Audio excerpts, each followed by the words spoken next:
If you've been struggling with low iron, you're probably very familiar with the symptoms: fatigue, hair loss, poor concentration, brain fog, and it can even contribute to heavy periods and painful periods. And although you can improve iron stores by increasing iron-rich foods, sometimes that's not enough. So today I'm going to be talking all about optimizing your iron stores through supplementation, and we'll dive into diet a little bit too. And please note, the form of iron, how much you take, and when you take it all plays a factor into optimizing your iron stores. In this video, we will cover how to test your iron correctly, the best ways to increase your iron stores, how to supplement smartly and avoid the common side effects, and I dive into why a lot of iron supplements aren't effective and what you can do instead. Check it out. I'm Mariah, and I help women take control of their PCOS and insulin resistance. With over 8 years of university education and a naturopathic medical degree, I've guided hundreds of women to take control of their health. And if you want more practical tips, make sure you hit that subscribe button. Let's talk about testing your iron correctly. When getting your iron tested, most of the time, only your ferritin and CBC are tested. Ferritin is a marker of iron storage, which is one of the reasons why it often gets tested on blood work, but it can also be a marker of inflammation. That means if you have high inflammation going on in the body, it may falsely elevate your ferritin levels, making it look like you have normal iron stores or even high iron stores when that actually isn't the case. So when I have clients go to get blood work done, I often make the following recommendations. Always check to make sure that your CBC is being tested. That's looking at both your red and white blood cell counts. Ask to get CRP, so C-reactive protein, tested, as that is a non-specific inflammatory marker. And if we see high CRP levels and we see high ferritin levels, that can actually be an indication that your ferritin levels are falsely elevated. And oftentimes, I'll make the recommendation to get an actual iron panel checked. And an iron panel looks at iron levels in the blood, as well as total iron binding capacity, short formed to TIBC. It will also include transferrin saturation. When looking at transferrin saturation, this measures the percentage of iron binding sites on transferrin. And transferrin is a protein that carries iron through the blood. And oftentimes when we see low transferrin saturation, that can indicate iron deficiency, whereas the opposite is true. If we see high levels of transferrin saturation, that can actually indicate iron overload and that you have too much iron in your body. While the TIBC, which is the total iron binding capacity, that measures your blood's ability to bind and transport iron. So to recap,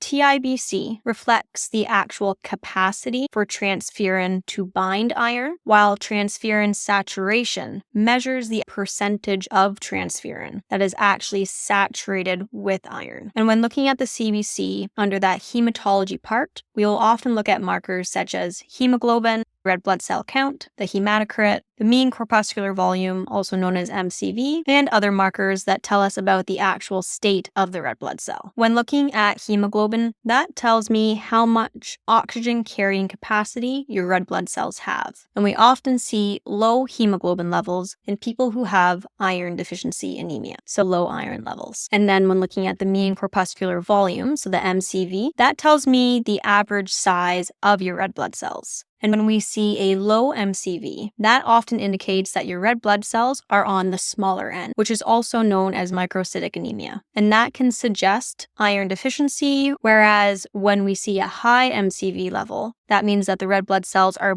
bigger than normal, and that can actually indicate low B12 or low folate levels. There are other conditions that can change the size of a red blood cell to being either a little bit too small or a little bit too big, but today I'm just focusing on nutritional deficiencies, specifically low iron. So those are the most common blood tests that I recommend getting done to assess if you have low iron stores. And this is also why when we just look at ferritin, we're oftentimes missing half the picture. Now, let's talk about how to increase your iron stores naturally. First, we're going to just briefly touch on diet. So there are different types of iron that's found in the diet. There's heme iron, and then there's non-heme iron. Heme iron is only found in animal-based products. So that would be red meat, chicken, fish, liver, organ meats, shellfish, and this is the most absorbable form of iron, whereas the non-heme iron are found in those plant-based products. So that would be found in lentils, spinach, tofu, and quinoa, and oftentimes with the non-heme iron, it is best to pair it with vitamin C to help optimize its absorption. Non-heme iron is a lot harder for your body to absorb, so oftentimes when I'm working with clients that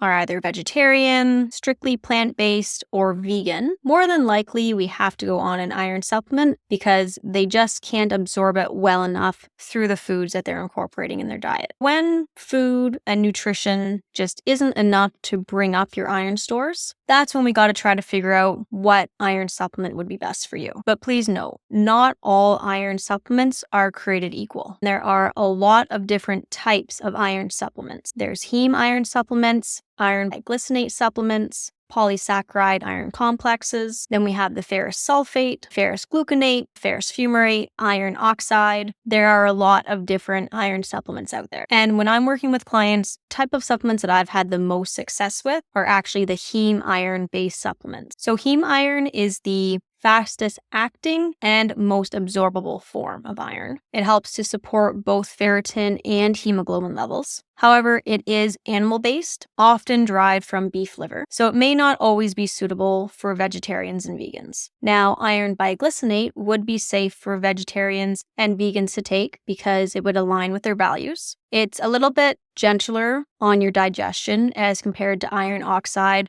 ferrous sulfate, and those other supplements that can often cause constipation and digestive upset. Iron biglycinate is also good for improving those hemoglobin levels, but in my practice, I actually haven't seen it increase ferritin levels as well as what a heme iron would. Now, the iron supplements that I often recommend people avoid would be the iron oxide, the ferrous gluconate or the ferrous fumarate, and the ferrous sulfate as well. And that's because these types of iron, you have to take really high amounts of them, and they often cause nausea, digestive upset, and constipation. And they're really not that well absorbed either. They are the cheaper forms of iron supplements, which is often why people will try them out first, and they're readily available at big brand stores. So in terms of how you can better absorb your iron, there are a few key things you need to keep in mind. Taking iron every other day actually optimizes its absorption. And this is because if you were to take iron supplements every single day, it raises a hormone called hepcidin. And this hormone actually blocks iron absorption. And this is why spacing the dosing into that every other day pattern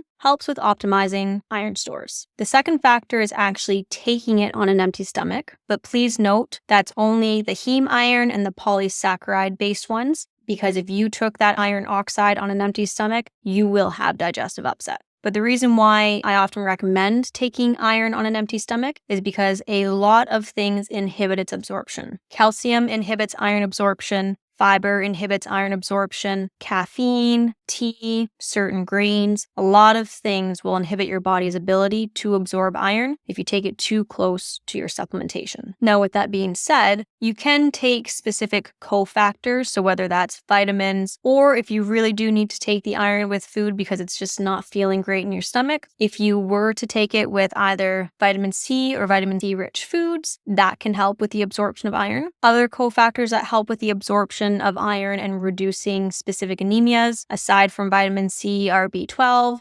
folate, and copper, as these all help your body use iron more efficiently and create healthy red blood cells. So the biggest thing is if you do have to take iron with food, make sure you take it away from dairy and away from caffeine. So as a quick recap, how best to optimize your iron stores would be the following. Make sure you're testing your iron correctly. That means getting a full panel done, looking at your CBC, your ferritin levels, and an actual iron panel that looks at TIBC, transferrin saturation, and those other markers of iron absorption. And don't forget about CRP, the inflammatory marker that can falsely elevate your ferritin stores. Try to have as balanced of a diet as you can that incorporates both heme iron, so animal-based products, and non-heme iron, those plant-based iron products. Supplement smartly by taking iron every other day to maximize its absorption, and choose the more gentle, better absorbed forms of iron, which includes the iron biglycinate, the heme iron, and the polysaccharide complexes. And remember that taking iron on an empty stomach, as long as your digestion can tolerate it, and by taking it with the right cofactors or making sure that you have adequate amounts of vitamin C, B12, folate, and copper in the diet, all help to optimize red blood cell health and iron utilization. If you found this video helpful, please hit that subscribe button so I know to make more content like this for you.